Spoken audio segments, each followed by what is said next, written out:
नमस्कार बच्चों, कैसे हो आप लोग। मैं आपका सी एस अक्षय। बहुत सारे बच्चों ने सवाल पूछा कि सर अभी का लेटेस्ट करंट अफेयर्स बताइए जो आपने पढ़ना चाहिए। बच्चों मैं आपको एक टिप देता हूँ, ये बहुत इंपॉर्टेंट टॉपिक है अगर हिस्ट्री की मैं बात करूँ, क्योंकि आपको पता है इंडिया पाकिस्तान का इशू बहुत सारी जगह पे चल रहा है। मतलब बहुत लोग इसके डिस्कस कर रहे हैं। आपको पता है क्लैट में लास्ट 3 साल का आप देखोगे तो उसमें रशिया यूक्रेन है, इसराइल पैलेस्टाइन है। तो मुझे बताइए इंडिया पाकिस्तान क्यों नहीं आ सकता टॉपिक, क्योंकि जब बाकी देश का अपन पढ़ते हैं तो अपने देश का तो क्लैट वाला पूछ ही सकता है। तो उसके लिए अपन ने क्या किया, जो जो इंपॉर्टेंट टॉपिक्स है connected to the Pakistan India, ये अपन डिस्कस करने वाले हैं। और उसी में से आज का एक टॉपिक है, दैट इज़ बंदूक कॉन्फ्रेंस। बच्चों ये कॉन्फ्रेंस बहुत इंपॉर्टेंट है क्योंकि आपको पता है इसको 70 साल कंप्लीट हो चुके हैं, यानी एग्जाम के पॉइंट ऑफ व्यू से बहुत इंपॉर्टेंट है।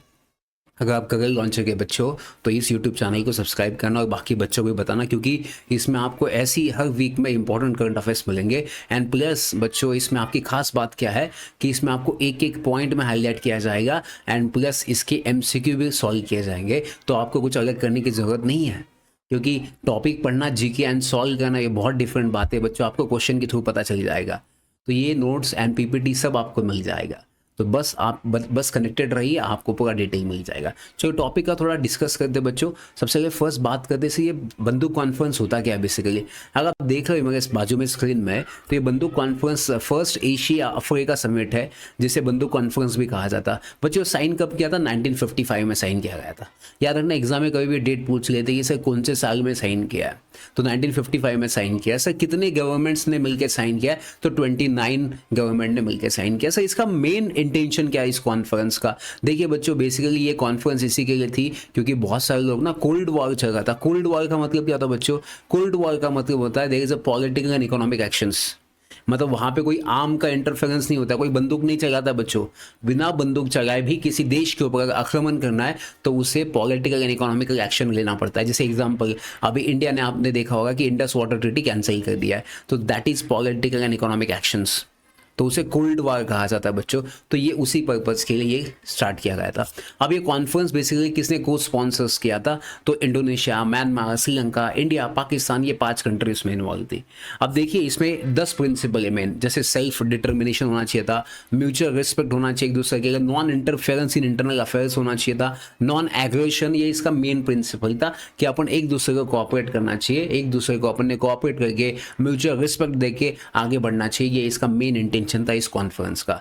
तो याद रखना इसमें एग्जाम में क्या क्या पूछ सकते हैं बच्चों? डेट पूछ सकते हैं, कितने कंट्री के को स्पॉन्सर्स किया वो पूछ सकते हैं, एंड तीसरा इसके कितने प्रिंसिपल थे? 10 प्रिंसिपल थे। एंड याद रखना बच्चों ये बंदूक कॉन्फ्रेंस बेसिकली फाउंडेशन है किसका? नाम का। नाम मतलब नॉन अलाइन मूवमेंट। आपने पढ़ा होगा ये नाम, याद रखना नाम का फाउंडेशन क्या है? बंदूक कॉन्फ्रेंस है बच्चों। तो ये नाम क्या? Non aligned movement. मतलब आपके पास चॉइस थी कि आप यूएस के जाना चाहते हो या यूएसएसआर के साथ जाना चाहते हो, या आप इंडिपेंडेंट डिक्लेयर करना चाहते हो। If you are independent declare करना चाहते हो तो ये नाम मूवमेंट उसी के लिए एस्टैब्लिश किया गया था, नॉन अलाइन मूवमेंट। ये 1961 में एस्टैब्लिश किया गया था बच्चों। और याद रखना बैकग्राउंड किसका था? कोल्ड वॉर था। किसके बीच में? बिटवीन यूएस एंड यूएसएसआर के बीच में था बच्चों। तो इसके कितने प्रिंसिपल बच्चों अपन ने देखा था? 10 प्रिंसिपल इसके अपन ने देखे थे। अब मेंबरशिप की अगर मैं बात करूँ तो 121 मेंबर्स इसमें आते हैं। कितने आते हैं बच्चों? 121 मेंबर्स इसके अंदर इंक्लूड किए गए। अब एग्जाम की अगर मैं बात करूँ तो एग्जाम में क्वेश्चंस कैसे पूछते हैं? देखिए अपन ने क्या क्या पढ़ा? बंदूक कॉन्फ्रेंस का डेट पढ़ा, प्रिंसिपल्स पढ़े, नाम पढ़ा, टोटल कंट्री पढ़े। तो एग्जाम की अगर मैं बात करूँ तो बहुत सिंपल क्वेश्चंस पूछे जाते हैं, बट आपकी कंसेप्ट क्लियर होने चाहिए। सर कंसेप्ट एग्जाम में क्वेश्चंस कैसे पूछेंगे? देखिए आपके सामने मेरे बाजू में आपको एक क्वेश्चन दिखाई दे रहा है, बंदूक conference precursor to non aligned movement was held in which year. तो ऐसे एकदम क्वेश्चंस पूछे जाएंगे और आपको पता है 1955 में इसको बनाया गया है। अब मुझे बताइए विच ऑफ द फॉलोइंग लीडर्स, इसमें से कौन सा एक लीडर था जिसने बंदूक कॉन्फ्रेंस को ऑर्गेनाइज किया था? तो याद रखना इसका आंसर क्या? जवाहरलाल नेहरू थे उस टाइम पे। कौन थे बच्चों? जवाहरलाल नेहरू थे उस टाइम पे। फिर बात करते हैं बंदूक conference result in formation of how many principles. तो बंदूक कॉन्फ्रेंस की वजह से कितने प्रिंसिपल को फॉर्म किया गया बच्चों? 10 प्रिंसिपल को फॉर्म किया गया था। और आपको पता है ये फर्स्ट समिट कहाँ पे हुई थी नॉन अलाइन मूवमेंट की? कौन से सिटी में हुई थी? क्योंकि आपको पता है नॉन अलाइन मूवमेंट का फाउंडेशन ही बंदूक कॉन्फ्रेंस है। तो इसका फर्स्ट मीटिंग जो हुआ था वो बेलग्रेड में हुआ था। तो ये बेलग्रेड के बारे में पूछते बच्चों एग्जाम में। और आप अगर ये पीपीटी में देखोगे तो मैंने आपको हाईलाइट करके दिया है कि बेलग्रेड कहाँ पे है, capital and largest city of Serbia. तो ये मैंने ब्रैकेट में डाल के दिया आपको एक्स्ट्रा पढ़ने के लिए। तो इस पीपीटी में आपको सब कुछ मिलेगा, सब अपडेट मिल जाएगा, आपको कुछ एक्स्ट्रा रिसर्च करने की जरूरत नहीं है, विद क्वेश्चंस भी मिल जाएंगे आपको इसमें। यस और नो?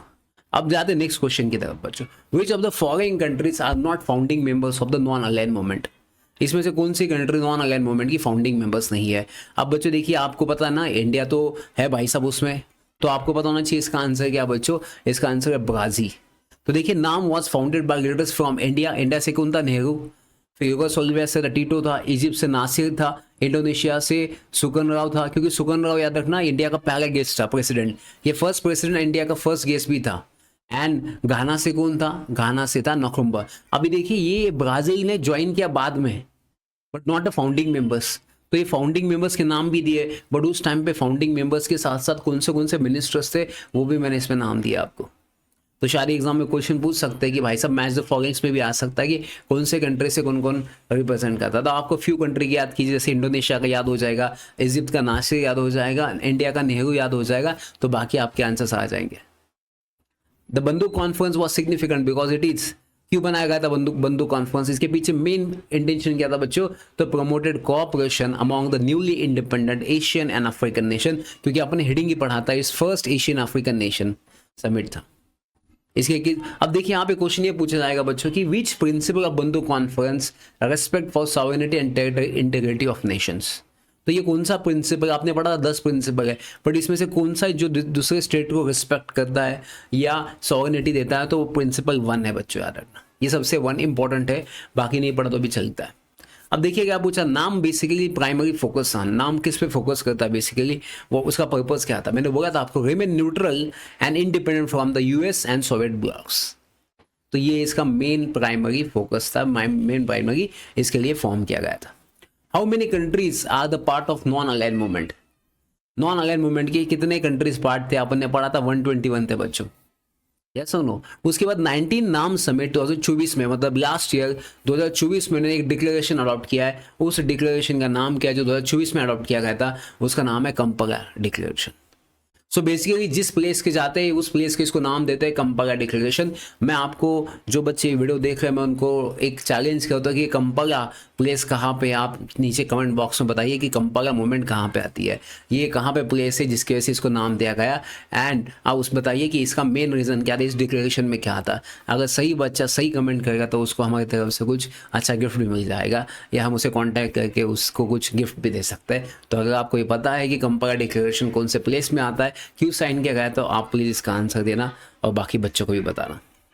तो देखिए बच्चों, ये पूरा टॉपिक था बंदूक कॉन्फ्रेंस, इसमें पूरे क्वेश्चंस भी दिए हैं। तो basically we are focusing on not only GK and current affairs but with questions also, क्योंकि बहुत इंपॉर्टेंट है। क्योंकि क्वेश्चन सॉल्व नहीं कर पाते बच्चे, आपको पता है क्लैट में बहुत सारे बच्चे एग्जाम में जाते तो है बट आंसर नहीं सॉल्व कर पाते, क्योंकि सर उनको पता ही नहीं चलता, कन्फ्यूजन हो जाता है।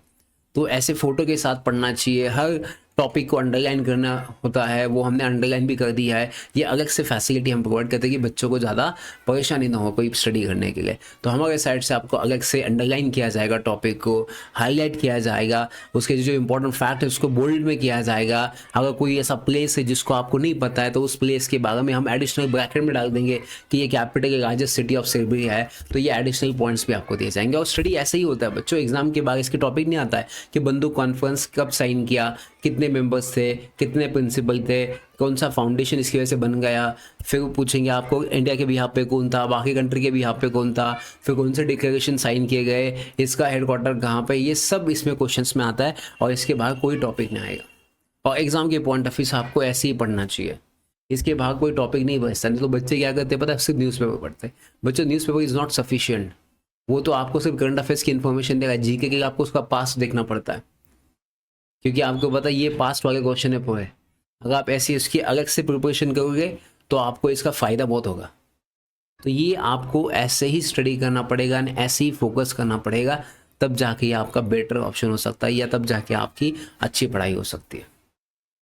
तो मुझे आशा करता हूँ कि आपको ये वीडियो बहुत पसंद आया होगा, और ऐसे बहुत सारे टॉपिक है जो अपकमिंग टॉपिक्स है जो एग्ज़ाम के चलते बहुत इंपॉर्टेंट है।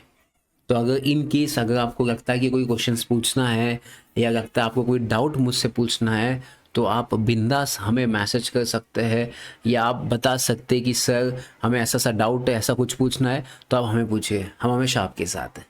तो अगर आपको वीडियो अच्छा लगा तो लाइक कीजिए, शेयर कीजिए, सब्सक्राइब कीजिए एंड प्लीज़ आंसर दीजिए। Thank you so much and bye bye and take care.